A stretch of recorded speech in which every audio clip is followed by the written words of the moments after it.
Welcome to BRK news. So జనరల్గా negative energy, ఇంట్లో negative energy ఉంటే మనకి ఎటువంటి సంకేతాలు కనిపిస్తాయి, మరి ఏం చేయాలి, వివరాలు తెలుసుకుందాం. మనతో పాటు ఉన్నారు ప్రముఖ vegetable therapist and son spiritual society founder Vikramaditya Guruji గారు. గురూజీ నమస్తే అండి. సూర్యస్మితల్లి నెగిటివ్ ఎనర్జీ ఇలా చెప్తూ ఉంటారు. అయితే ఇంట్లో నెగిటివ్ ఎనర్జీ ఉంటే మనకి ఎలా తెలుస్తుంది? ఎలా తెలుస్తుంది? మీకే బాగా అర్థమవుతుంది.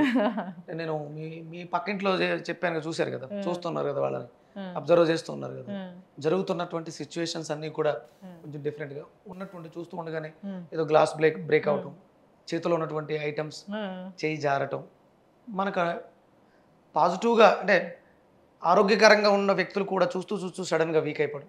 నేను రీసెంట్గా ఒక కేసు ఒకటి డీల్ చేస్తున్నాను. బాగా సంపన్నులు, వాళ్ళ ఇంట్లో నెగిటివ్ ఎనర్జీ ఎలా ఉంది అంటే వాళ్ళ ఇంటి చుట్టూ రేడియేషన్ విపరీతంగా ఉంది. ఒక డయాగ్నోస్ చేయలేని ఒక ప్రాబ్లం. ఎంత అంటే ఇప్పుడు మనం మాట్లాడుకుంటున్నాం కదా, ఈ మాటలు మాట్లాడుతుంటే ఈ శబ్దాన్ని కూడా భరించలేనంత ఇరిటేషన్. పక్కకు వచ్చి ప్లీజ్ దయచేసి చిన్నగా మాట్లాడరా అని ఎంత అంటే ఒక చాలా కాంప్లికేటెడ్. అది డయాగ్నోస్ చేయలేకపోతున్నారు ప్రాబ్లం ఏంటి. చిన్న శబ్దాన్ని కూడా భరించలేనంత ఇదిగా ఇప్పుడు సిమ్టమ్స్ చేంజ్ అయ్యి డ్రౌజీగా ఉండటం, పైకి లేవలేకపోవటం, అంటే భోజనం చేస్తున్నాం, తిన్న ఆహారం ఏమి మనకి వంట పట్టట్లేదు, ఏదో బద్ధకంగా చిరాకుగా, ఎందుకు ఈ జీవితం అని వ్యర్థంగా అనిపించడం. దీన్ని అంటే మనం నెగిటివ్ ఎనర్జీ, పాజిటివ్ ఎనర్జీ, ధనాత్మక శక్తి, రుణాత్మక శక్తి, పాజిటివ్ అండ్ నెగిటివ్ ఎలా తెలుస్తుంది అంటే ఒక ప్లేస్లోకి వెళ్ళినప్పుడు అక్కడ ఉన్నటువంటి వాతావరణం మనసుకి ఆహ్లాదంగా అనిపించింది, అక్కడ విపరీతమైనటువంటి పాజిటివ్ ఎనర్జీ ఉంది. వెళ్ళిన వెంటనే సడన్గా ఎందుకో మనకి ఒక రకమైనటువంటి ఫియర్, గుండె దడ, అంటే మన శరీరం కాన్షియస్నెస్తో ఉంటుంది ఎప్పుడు కూడా. మన శరీరంలో ప్రతి అణువు కూడా విపరీతమైనటువంటి మ్యాగ్నెటిక్ ఫోర్స్తో పనిచేస్తూ ఉంటుంది. బయోమాగ్నెటిక్ వేవ్స్, ఎలక్ట్రోమాగ్నెటిక్ వేవ్స్తో, భూ అయస్కాంత తరంగాలతో ఒక్కొక్కసారి మ్యాచ్ అయినప్పుడు ఇవి రిజెక్ట్ చేస్తూ ఉంటాయి. ఇక్కడ నుంచి త్వరగా మనం వెళ్ళిపోవాలి. చూడండి, ఎక్కడన్నా నెగిటివ్ ఉన్న ఇంటికి వెళ్ళారనుకోండి, ఆ ఇంట్లో వెళ్ళిన వెంటనే మీరు పాజిటివ్గా ఉంటే మీకు ఆవలింతలు రావటం, కళ్ళంట నీళ్లు రావటం, తలలో ఒక సైడ్ పెయిన్ రావటం, బాడీ అంతా అదోలా అనిపించడం. కొంతమంది చెప్తూ ఉంటారు ఏమి ఇబ్బందులు ఉండవు కానీ బాడీ పెయిన్స్ ఉన్నాయి, నీరసంగా ఉంటుంది, ఎంత తిన్నా బలం రావట్లేదు, ఇలా మాట్లాడుతూ ఉంటారు. ఏ పని చేద్దాం అనుకున్నా సరే సక్సెస్ కనిపించట్లేదు. ఇవన్నీ కూడా మన నకారాత్మక శక్తికి, అంటే రుణధ్రువ శక్తికి సంకేతాలు. అవి ప్రధానంగా అంటే కారణం ఏమై ఉంటుంది అంటే మనం అంటే వాస్తు మూఢనమ్మకం అంటుంటాం. వాస్తు మూఢనమ్మకం ఏం కాదు, వేదిక పరంగా దాన్ని అన్వయించుకోవడం చేతకాక దాన్ని కమర్షియల్ చేసి వాస్తు సరి చేస్తామని గోడలు పగలగొట్టే ఇవి చేస్తూ ఉంటాం. అది తప్పు. కానీ వాస్తు అనేది మూఢనమ్మకం కాదు. ఉన్నటువంటి అంటే నైసర్గిక స్వరూపం. భారతదేశం మూడు వైపుల జలంతో, ఒకవైపు భూభాగంతో ఆవరించి ఉంది.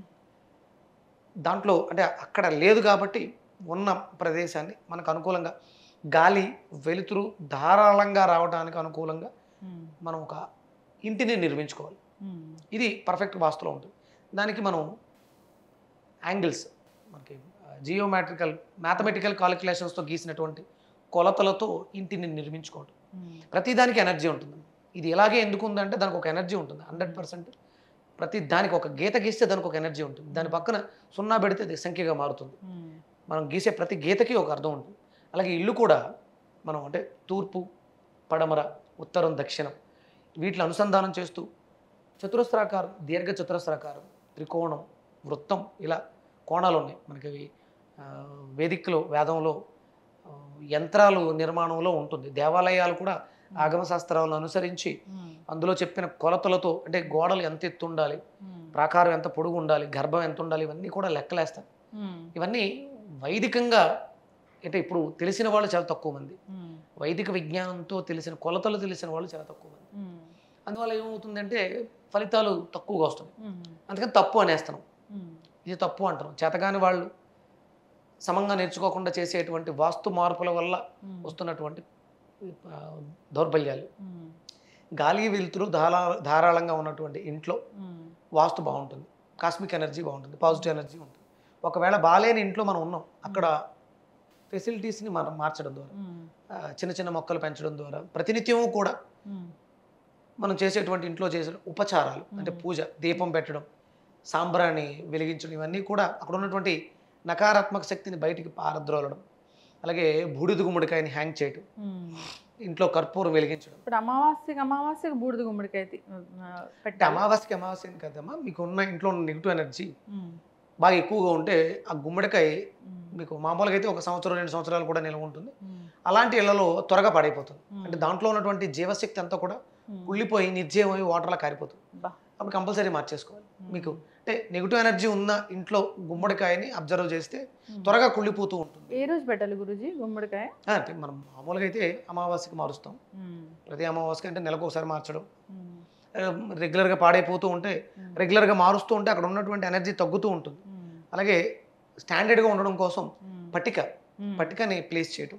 మనం అంటే ఎక్కువ బెడ్రూమ్స్లో ఎక్కువ స్టే చేస్తూ ఉంటాం కాబట్టి అక్కడ మనం ఒక బౌల్లో పట్టికని ప్లేస్ చేయటం. అలాగే హాల్, లివింగ్ రూమ్లో ఎక్కువ అందరం కూర్చుంటూ ఉంటాం కదా గ్యాదరింగ్లో, అక్కడ మనం పట్టికను ఉంచడం. అలాగే బాత్రూంలో మనం పట్టికను ఉంచడం చేయడం ద్వారా, ఆ పట్టికను వాడడం ద్వారా కూడా నీళ్లలో కలుపుకొని స్నానం చేయడం ద్వారా మన శరీరానికి పట్టుకున్నటువంటి నెగిటివ్ ఎనర్జీ, రుణద్రవ శక్తి నిర్మూలించుకోవడం. దిష్టి అనొచ్చు, బయట మనం చాలా రకాల చోట్ల తిరుగుతూ ఉంటాం, ఆ చెడు అంతా కూడా డ్రైన్ అయ్యి వెళ్ళిపోతూ ఉంటుంది. ఇలా మనం అంటే పరిస్థితుల్ని, పరిసరాల్ని మార్చలేం. ఉన్న వస్తువుల్ని వాడుకుని మన చుట్టూ ఉన్నటువంటి నెగిటివ్ ఎనర్జీని నిర్మూలించుకోవచ్చు. చక్కగా చెప్పారు గురూజీ. పసుపు నీళ్ళు చల్లితే కూడా నెగిటివ్ ఎనర్జీ వెళ్ళిపోతుందా? కొంతవరకు జరుగుతుంది. మనం ఉప్పు నీళ్ళు చల్లుతారు, అంటే నీళ్ళలో ఉప్పేసి కొంచెం పసుపు వేసి ఈ అరోమా ఆయిల్స్ లాంటివి వేసి తడిబట్ట పెట్టడం ద్వారా కూడా మీకు నెగిటివ్ ఎనర్జీ తగ్గుతుంది. పోదు పూర్తిగా. అది పోవాలి అంటే మనం పట్టికని ప్లేస్ చేయడం, బూడిద గుమ్మడికాయని కట్టడం, రెగ్యులర్గా ఇంట్లో ధూపదీప నైవేద్యాలు, దీపం కంపల్సరీ పెట్టాలి. తద్వారా వచ్చేటువంటి పాజిటివ్ ఎనర్జీ అక్కడ ఉన్నటువంటి నెగిటివ్ ఎనర్జీని సప్రెస్ చేస్తుంది. మరి ఆంజనేయ స్వామి ఫోటో పెట్టుకుంటే కూడా ఇలాంటి భూతాలు అలాంటివి ఇది తప్పం. అంటే అది భూతం కాదు, నెగిటివ్ ఎనర్జీ, రుణాత్మక శక్తి, ధనాత్మక శక్తి, పవర్.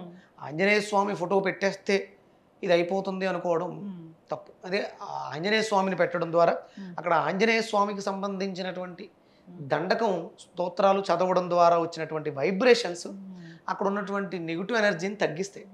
ఫోటో పెట్టినంత మాత్రాన అక్కడ ఫలితం అనేది తక్కువగా ఉంటుంది. ఆంజనేయ స్వామి ఎప్పుడు ఎటువైపు తిరిగి ఉండాలి గురువు గారు?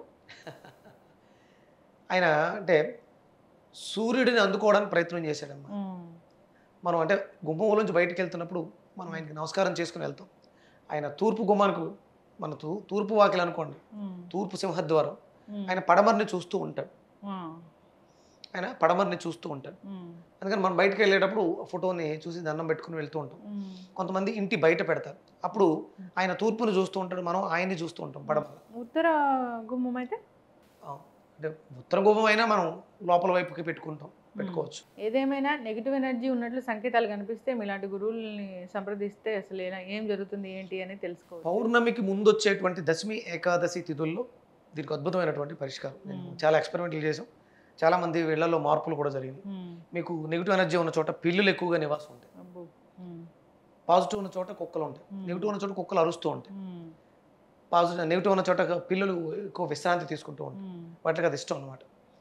అటువంటి ప్లేసుల్లో మీరు పసుపు, పచ్చకర్పూరం, తులసి దళాలు, ఒక రాగి చెంబులో కొంచెం వాటర్ వేసి ఇవన్నీ వేసి ఒక 10 నిమిషాలు అట్లా ఉంచి ఆ నీటిని ఇళ్ళంతా చల్లడం ద్వారా మీకు చుట్టుపక్కల ఉన్నటువంటి నెగిటివ్ ఎనర్జీ అంతా కూడా పోతుంది. రెగ్యులర్గా ఇది ఒక 3-4 నెలలు వచ్చే పౌర్ణమికి ముందు వచ్చేటువంటి దశమి, ఏకాదశి 2 రోజులు ఇలా చేయడం ద్వారా మీకు పిల్లుల యొక్క బెడద తగ్గుతుంది. ఫస్ట్ నెగిటివ్ తగ్గింది అంటే పిల్లులు రావడం ఆగిపోతుంది. మీ ఇంటి చుట్టుపక్కల పిల్లులు ఎక్కువ తిరుగుతున్నాయంటే నెగిటివ్ ఎనర్జీ ఉంది అని అర్థం. పిల్లి నెగిటివ్ సంకేతం. అంటే పిల్లి ఎదురొస్తే వెళ్ళకండి అంటారు. అంటే అది నెగిటివ్ ఎనర్జీయే తప్ప పిల్లి అని కాదు. అంటే చాలా మంది, అంటే నేను కూడా చెప్తూ ఉంటాను, పిల్లి నువ్వు ఎలకవైతే పిల్లికి భయపడవు అంటాం, కానీ పిల్లి అనేది నెగిటివ్ని సంకేతంగా చూపిస్తూ ఉంటుంది. అందుకని పిల్లి ఎదురొచ్చిందంటే అక్కడ నెగిటివ్ ఎనర్జీ ఉంది, కొంచెం ఆలోచించి జాగ్రత్తగా స్టెప్ తీసుకోమని తప్ప పిల్లి ఎదురు శకునం అని కాదు.